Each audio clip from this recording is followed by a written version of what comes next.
One हितां टर मतलब गेट आउट फ्रॉम हेयर, मतलब गेट आउट फ्रॉम हेयर या गो अवे फ्रॉम हेयर, जिसको सिंधी में मैंने लिखा है, दिख रहा है? वेट वेट वेट, हाँ दिख रहा है, हाँ। वन हितां टर मतलब गो अवे फ्रॉम हेयर और गेट आउट फ्रॉम हेयर। अब वर्ड मीनिंग लिखते हैं। सबसे पहले वन्य, वन्य, हिंदी में मैंने लिखा है वन मतलब गो। सेकंड वाला वर्ड है हिता,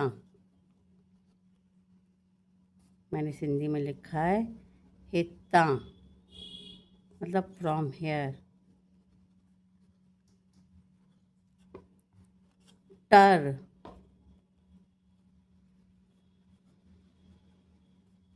मतलब असाइड और अवे। वन हिता टर, कई माएँ प्यार से भी बोलती हैं वन हिता टर हिता, ठीक है।